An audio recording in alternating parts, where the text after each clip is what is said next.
Hi students, welcome to Sunil's tutorial. I'm Sunil Milwani and today we'll be doing this chapter called as oscillation. Let's first get the concepts of oscillation clear. Guys, what do we understand by periodic motion?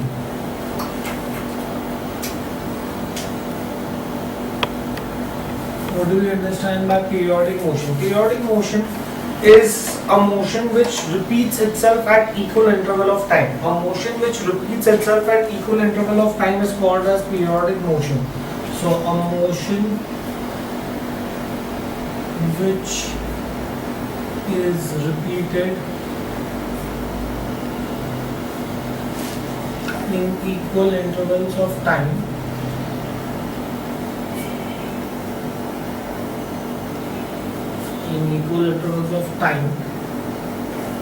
is called periodic motion. So anything that repeats itself after a fixed interval of time is called as periodic motion. Fine, do we get this in here? Now suppose if I have a particle moving to and fro about the mean position, that means it will cover equal distance in equal interval of time. Therefore, I can say that such a motion where a body is moving to and fro about its mean position is also a periodic motion. Now, a body moving to and fro about its mean position is called as a simple harmonic motion. A body moving to and fro about its mean position is called as a simple harmonic motion. So, a simple harmonic motion is also a periodic motion, right? I can say that motion of a body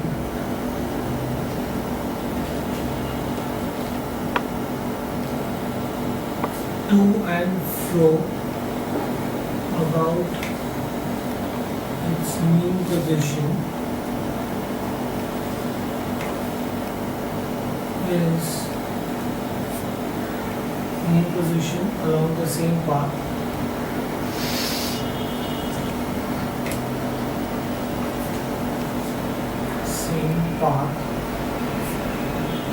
is oscillatory or vibratory motion.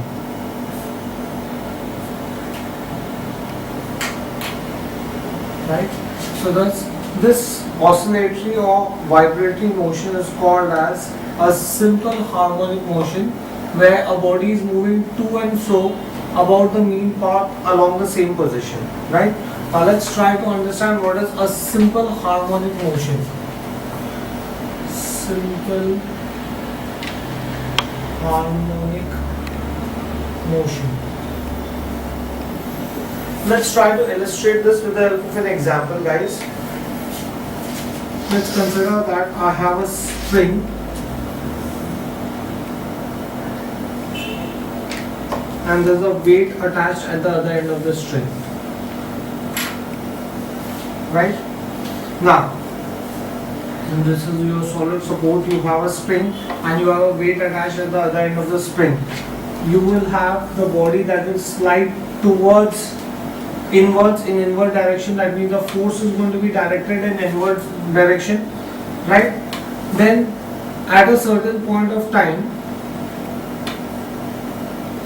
after the string has finished stretching the body, there will be no force acting on the string. At this point, the force acting on the string is going to be zero, right? Then, due to inertia, the body is going to move inwards.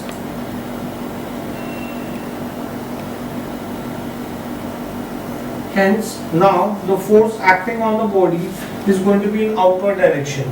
The spring will try to push the body in outward direction. So force is going to be directed in outward direction, right? Let's try to understand this. Here we are considering a simple arrangement of a rectangular block, which is placed on a smooth horizontal surface with a spring attached to it. If the block is pulled towards the right and released, it begins to perform a to and fro motion about the mean position, this being the mean position here. Fine, do we get this thing here? This motion is a simple harmonic motion, right? The equilibrium position of the block is when neither the string is being stretched nor is it being compressed. At this point, neither is the string being stretched nor is it being compressed, right? Now, in this, so let's try to understand what are the forces that are acting on the block. The forces exerted on the block. Let's try to understand the forces which are exerted on the block. One, the forces exerted on the block are proportional to the displacement from the mean position. First, are proportional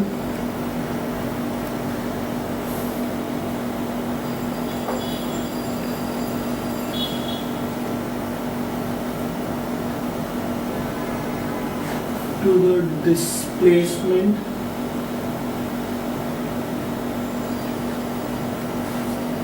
from the mean position.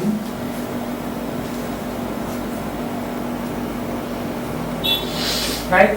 That means further away the block is here, greater will be the force. Further is the block compressed towards the swing, further will be the force in outward direction. And second, we see that the forces are always in the direction opposite to that of the displacement.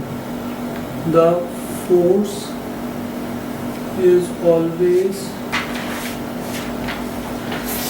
in a direction opposite to that of displacement.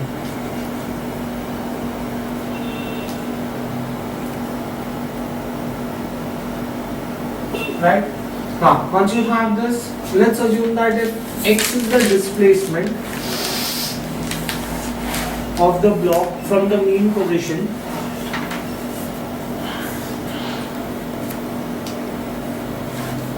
then I can say that force is equal to minus kx.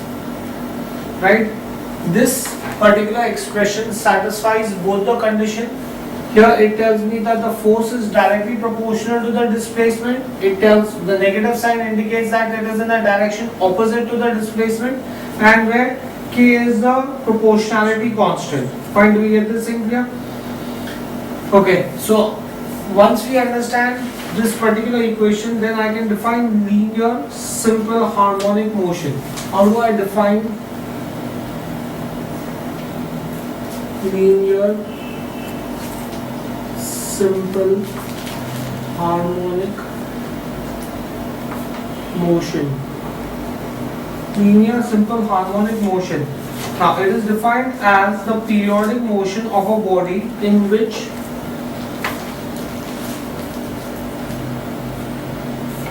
defined as periodic motion of a body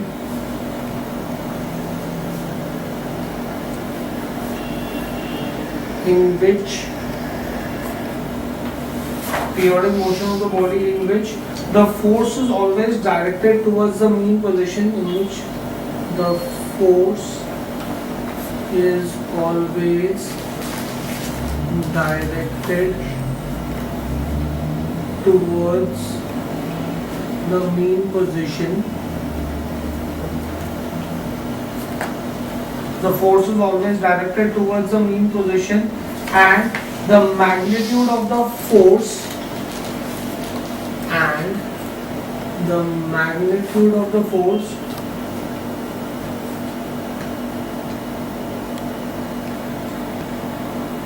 is proportional to the displacement from the mean position.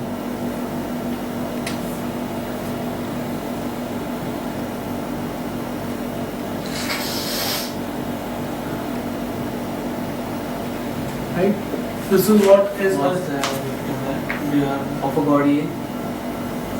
Periodic motion of a body in which the force is always directed towards the mean position, and the magnitude of the force is directly proportional to the displacement from the mean position. Fine, do we get this thing here?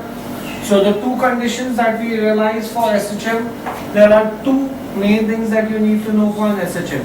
Let's now try to understand them. One, the force is going to be always directed towards the mean position and it will be proportional to the displacement from the mean position. Now on the basis of this, let us try to get a differential equation of a linear SHM.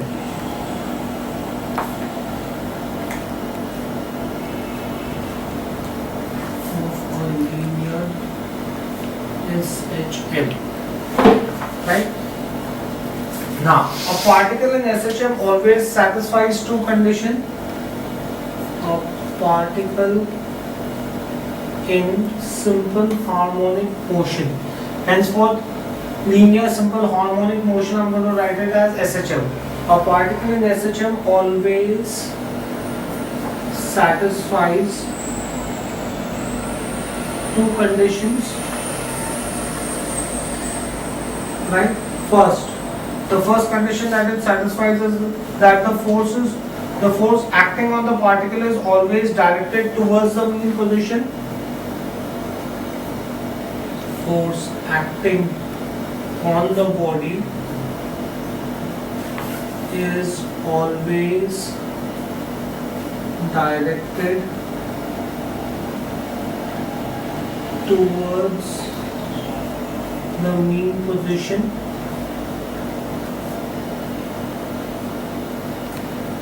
Right, the force acting on the body is always directed towards the mean position. And second, the magnitude of the force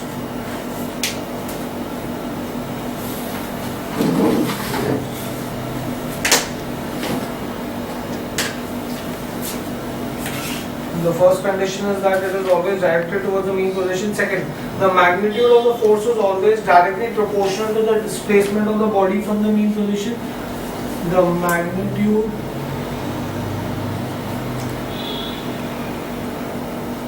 of force is always directly proportional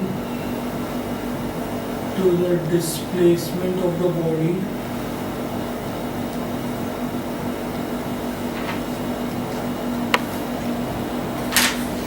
from mean position. Based on these two conditions, I can give the equation F is equal to minus kx, where F is the force and x is the displacement of the body from the mean position.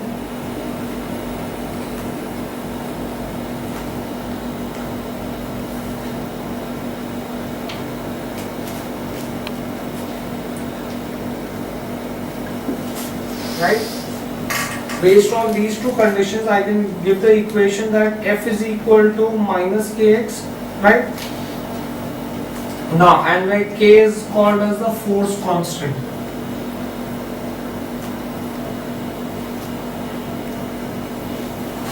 Now, once I have this equation, I can also say that the velocity v of a body, velocity v is nothing but change in displacement, rate of change of displacement.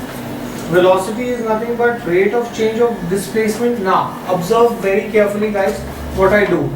Velocity is rate of change of displacement. This can be written as, now differentiate with respect to t.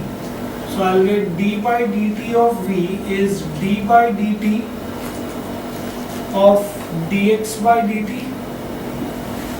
I'm differentiating both the sides, right? So I'll get dv by dt is nothing but d square x by dt square. But what is dv by dt? dv by dt is nothing but acceleration. Okay. Also, if m is the mass of the particle, if m is the mass of the particle, then I can say that force is nothing but mass into acceleration, right? We just said that acceleration is nothing but dv by dt, and dv by dt we found out as d square x by dt square, right? Now substitute this value of f in equation 1.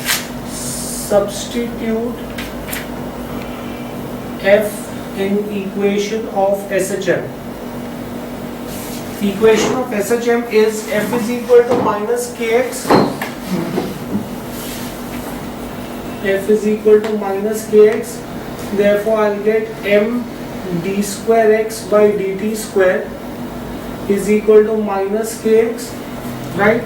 Therefore, M d square x by dt square plus Kx is 0. This is your equation, differential equation of linear SHM. So when they ask you to derive the differential equation of linear SHM, this is how you derive. Write the two conditions, write the equation of linear SHM, and then you derive the equation. Right? Next, let's see another derivation, guys. Derive an expression for acceleration. Derive an expression for acceleration. Right? How do I derive an expression for acceleration? I can say that the differential equation of a linear SHM, we just found out the differential equation of a linear SHM.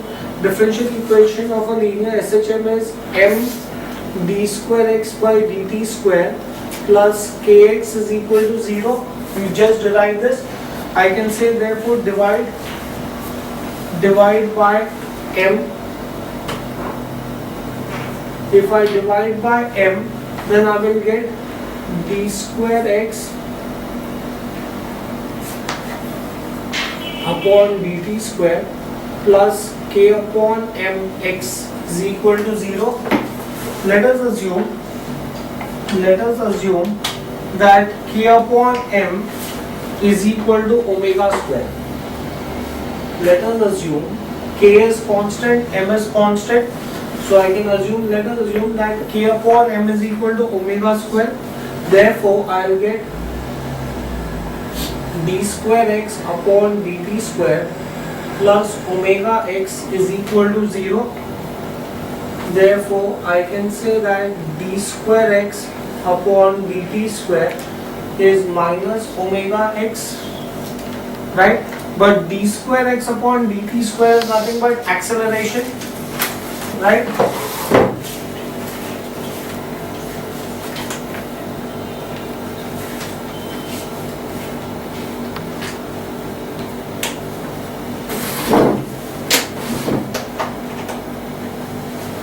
But d square x upon dt square is nothing but acceleration. Therefore, I can say that acceleration of a body in SHM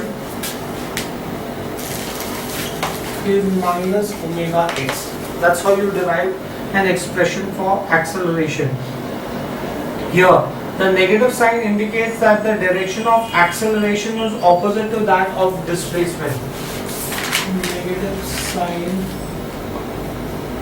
indicates that the direction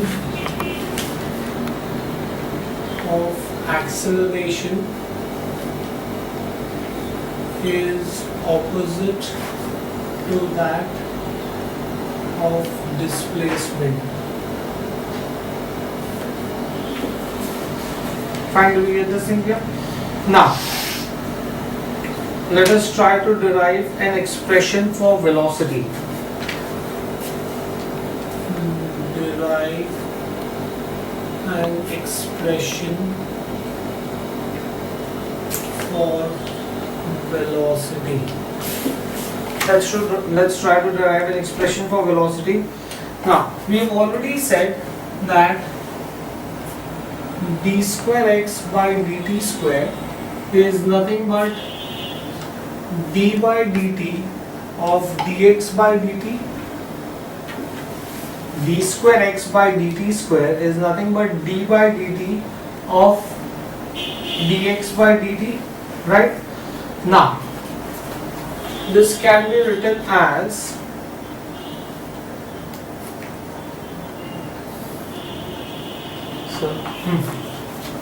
that will be omega square, second last step. Omega square. Omega square. You've taken that as omega square. Taken a constant as omega square. Just make that correction, guys. K upon m is omega square. Right? Now, I can say that this is nothing but d square x by dt square is nothing but d by dt of v. Dx by dt is nothing but v. Now, observe carefully again, guys. Let's see how do we do this. D by dt square is nothing but you have dt and you have dv. I'm going to multiply by dx, I'm going to divide by dx. I'm going to multiply by dx, I'm going to divide by dx. Right? So in that case, I can say that d square x by dt square is nothing but v dv by dx. Right? Do we get this thing clear? So in that case, I can, but we have derived that d square x by dt square is nothing but minus omega square x. Right? Therefore, I can say that minus omega square x is v dv by dx. Right? Now, cross multiply, in which case I will get minus omega square x dx is v dv. Right? Integrate both sides. If I integrate, I'll get integral of minus omega square x dx is integral of v dv. Whatever is constant comes outside the integral sign. So I'll get minus omega square integral of x dx is integral of v dv. Integral of x is nothing but x square by 2. So you will get minus omega square x square by 2 is equal to integral of v is v square by 2. Right? Whenever you integrate, you need to put the integration constant. So let's put the integration constant plus c. Right? Where I can say c is the integration constant.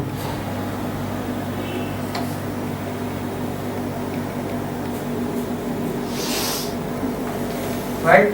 Once you have this, now, therefore I get my equation as v square by 2 is minus omega square x square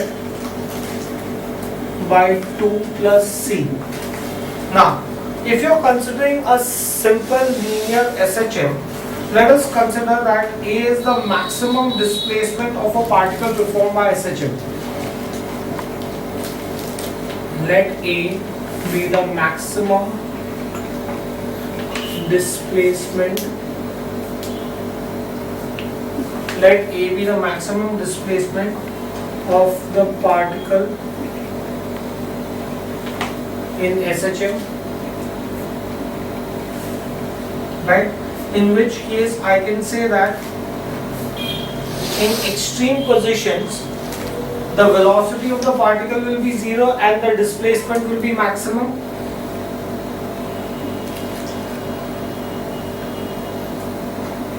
When a body is in extreme position, when it is moving in SHM, the body starts from mean position, moves towards the extreme position. When it moves towards the extreme position, I can say that velocity of the body will be 0 and displacement will be maximum. Right?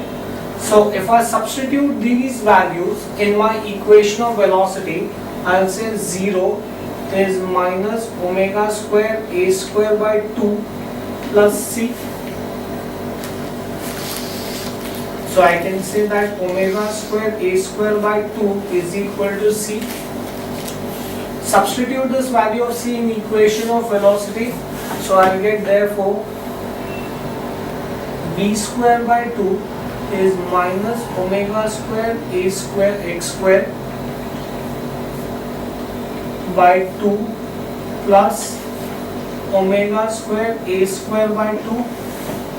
2 is common, so I can divide by multiply by 2. So in that case I will get v square is omega square a square minus omega square x square Omega square I can take common in the numerator, so I'll get v square is equal to omega square a square minus x square.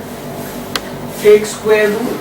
If I take square root on both the sides, I will get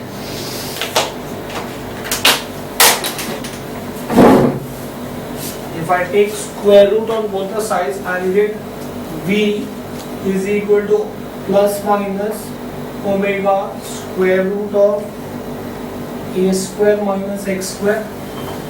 So velocity is going to be nothing but v is equal to plus minus omega square root of a square minus x square, right? That is going to be my expression for velocity. That's how you derive your expression for velocity. Next, let us now derive an expression. Let us now derive an expression for displacement.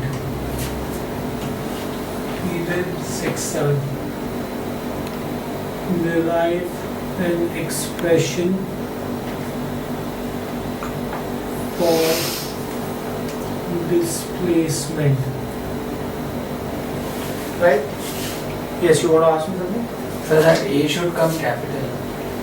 I'm taking small a to be the maximum displacement of the body from mean position. Right? Okay, let's move on ahead. Derive an expression for displacement. I can say for a body in SHM, we have just derived that V is equal to magnitude of V will be omega square root of a square minus x square, right? Also, we know that V is nothing but rate of change of displacement, right? Therefore, I can say that dx by dt is going to be omega square root of a square minus x square, right? Now, if I rearrange the terms, I'll get therefore dx upon square root of a square minus x square is nothing but omega dt, right? I'm just cross multiplying the terms. Now, integrate both sides. If I integrate both sides, I'll get integral of dx upon square root of a square minus x square is integral of omega dt, right? Now, integral of 1 upon square root of a square minus x square is nothing but sine inverse of x by a.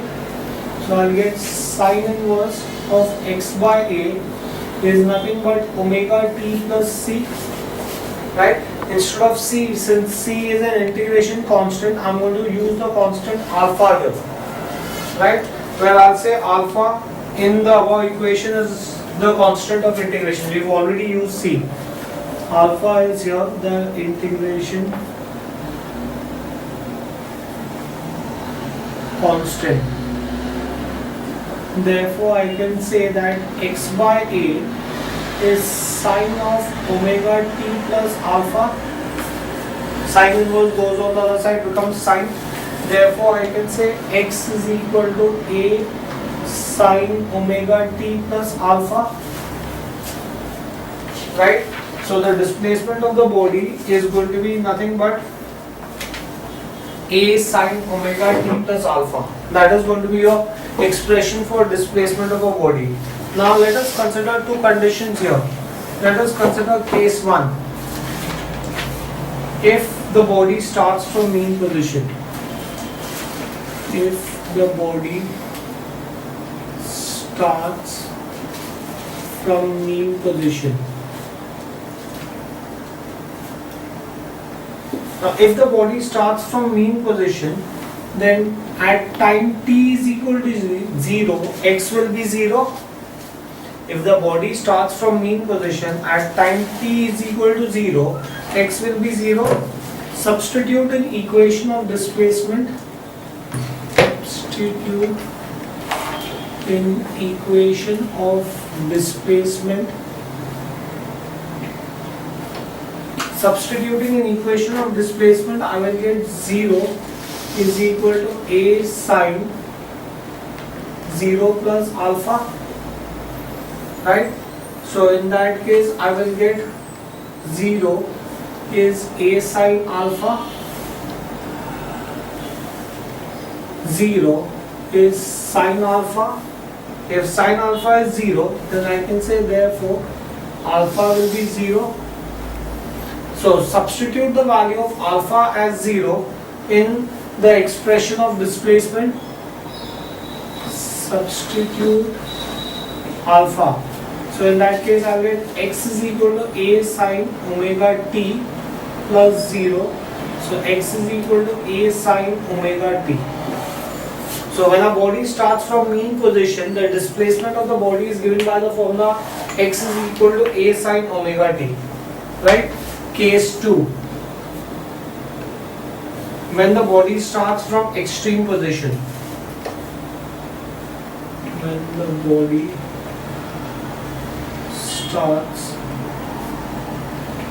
from extreme position.